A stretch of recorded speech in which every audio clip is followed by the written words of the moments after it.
হাত পা জ্বালা পোড়া আমাদের অনেকেরই একটা মানে খুবই জটিল একটা সমস্যা। এই সমস্যাটা হওয়ার কারণে দেখা যায় যে খুবই মানে কষ্ট পোহাতে হয়।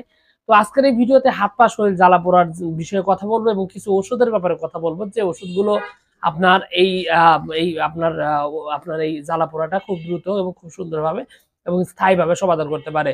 তো হাত পা জ্বালা পোড়ার এই বিষয়টা কিন্তু আসলে এটার কিন্তু মানে একক কোনো কারণ নেই। শরীরে বিভিন্ন সমস্যার কারণে হয়, কারণ এটা নিজে কোনো রোগ নয়, অন্য একটা রোগের উপসর্গ। দেখা যায় যে বিভিন্ন কারণে শরীরে বিভিন্ন জটিলতা হয়, বিভিন্ন রোগ হয়।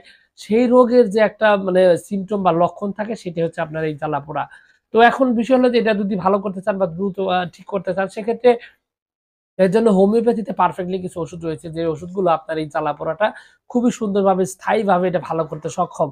তো এইরকমই ঔষধের মধ্যে অনেকগুলো ওষুধ রয়েছে। তার মধ্যে একটা হলো সিকিলিগর। মূলত যে সমস্ত রোগী দেখা যায় যে খুবই লিকলিকে চিকন, চোখ বসে গেছে ভিতর দিকে, এই সমস্ত রোগীদের যদি প্রচন্ড রকমের শরীর জ্বালা-পোড়া বা হাত-পা জ্বালা-পোড়া থাকে, এমনটা হয় যে শরীরে কাপড় পর্যন্ত রাখা তাদের কঠিন হয়ে যায় এবং ঠান্ডা বাতাস বা ঠান্ডা জায়গায় তারা থাকতে পছন্দ করে। গরমে একেবারেই সহ্য হয় না, এরকম একটা অবস্থা। তাদের ক্ষেত্রে কিন্তু সিগিলিকর একটা অন্যতম গুরুত্বপূর্ণ এবং কার্যকরী একটা ওষুধ। এরা খুবই সুন্দরভাবে এই সমস্যাটা সমাধান করতে সক্ষম।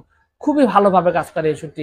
এছাড়াও আপনার অন্যতম একটা ওষুধ নাম হলো আপনার আর্সেনিক হেল্প। যে সমস্ত রোগীদের দেখা যায় যে প্রচন্ড রকমের পানির পিপাসা রয়েছে এবং হাত পা শরীরে জ্বালা-পোড়া এবং পিপাসাও সাথে থাকে এবং এই লক্ষণ যদি থাকে, সেক্ষেত্রে কিন্তু আসলে আপনার আর্সেনিক অ্যালবন অত্যন্ত গুরুত্বপূর্ণ একটা ঔষধ। খুবই সুন্দরভাবে কিন্তু আপনার এই হাত পা শরীর জ্বালা-পোড়া এটা ভালো করতে সক্ষম।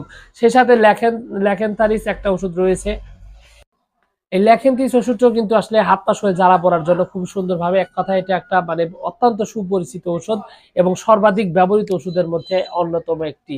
তবে এই রোগগুলো ভালো করতে গেলে আসলে আপনাকে অবশ্যই যে বিষয়টা প্রয়োজন সেটা হলো যে আপনাকে আগে রোগীর ব্যাপারে জানা দরকার যে তার শরীরে কেন জ্বালা পোড়াটা হলো। কারণ এটা নিজে যেহেতু রোগ নয়, সুতরাং আপনার শরীরের যে রোগ, বিশেষ করে আপনার যদি লিভারের কোনো প্রবলেম থাকে, কিডনির কোনো জটিলতা থাকে, অনেক ক্ষেত্রে ব্লাডের কোনো সমস্যা থাকলে, অথবা অপুষ্টি, দুর্বলতা, শরীরে ক্ষয়, ঘাটতি, এই ধরনের প্রবলেম যদি থাকে, সাধারণত দেখা যায় যে সে সমস্ত ক্ষেত্রে আপনার শরীর, হাত পা শরীর জ্বালাপোড়া করতে পারে এবং সেক্ষেত্রে অবশ্যই জ্বালাপোড়া লক্ষণটা কিন্তু বেশ ভালোভাবে প্রকাশ পায়। এবং এগুলা ক্ষেত্রে আপনাকে অবশ্যই যে কাজটা করতে হবে, আপনাকে আগে ওই যে মেইন যে কারণ, যে কারণে আপনার এই জ্বালাপোড়াটি হয়েছে, এই ব্যথাটি হয়েছে বা আপনার এই যে জ্বালাপোড়ার যে বিষয়টি রয়েছে, এটা আগে আপনাকে নির্ধারণ করে তারপরে সঠিকভাবে আপনাকে ওষুধটা সেবন করলে তাহলে এখান থেকে স্থায়ী একটা মুক্তি সম্ভব।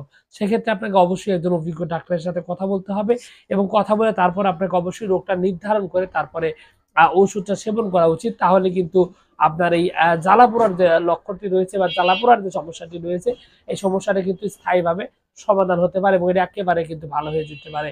এক্ষেত্রে হোমিওপ্যাথিক বায়োকেমিক ওষুধও কিন্তু এখানে ব্যবহৃত হয় এবং এটা স্থায়ীভাবে এবং দ্রুত সমাধানের জন্য এই ওষুধের ব্যাপক সুনাম রয়েছে। তো সবকিছু মিলিয়ে এইটুকু ছিল আজকের ভিডিও। আশা করছি পুরো তথ্য আপনার কাছে অনেক অনেক বেশি ভালো লেগেছে। আর যদি লেগে থাকে অবশ্যই ভিডিওতে একটি লাইক দিয়ে, আর চ্যানেলে প্রথমবার এসে থাকলে অবশ্যই চ্যানেলটি সাবস্ক্রাইব করবেন।